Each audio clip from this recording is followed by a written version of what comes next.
If you want to shine like a sun, first burn like a sun. অনেক tips and tricks রয়েছে handi chicken বানানোর জন্য, সেগুলো আপনাদের সাথে শেয়ার করে নেব। মশলা বানানোর জন্য নিয়ে নিয়েছিলাম টমেটো, পেঁয়াজ, আদা, রসুন। আজ হান্ডি চিকেনটা একটু অন্যরকম করে বানাবো, যেখানে হাঁড়ির চারিদিকটা আটা দিয়ে বন্ধ করার কোনো ঝামেলা থাকবে না।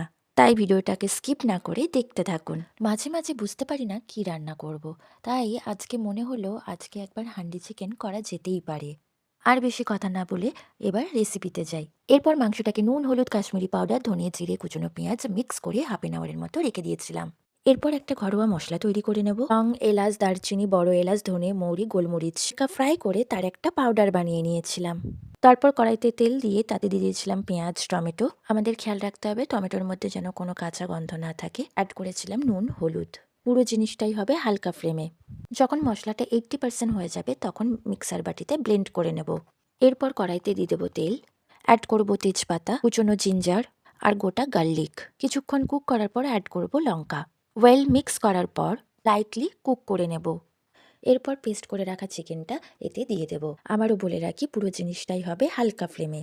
ঢাকা দিয়ে কিছুক্ষণ কুক করে নিয়েছিলাম। এরপর অ্যাড করেছিলাম ব্লেন্ড করে রাখা মশলাটা। এরপর কিছুক্ষণ ঢাকা দিয়ে ওয়েল কুক করে নেব, যাতে চিকেনটা ভালো করে বয়েল হতে পারে। ওয়েল কুক হওয়ার পর যে ভাজা মশলাটা আমি করে রেখেছিলাম সেটা অ্যাড করেছিলাম। তারপরেই আমার রেডি হয়ে গেছিল হান্ডি চিকেন।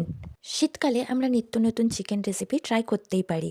কোনো ঝামেলা ছাড়াই একবার ট্রাই করাই যেতে পারে। গরম গরম ভাতের সাথে পরিবেশন করুন হান্ডি চিকেন। আজকের মতো টাটা সকলকে।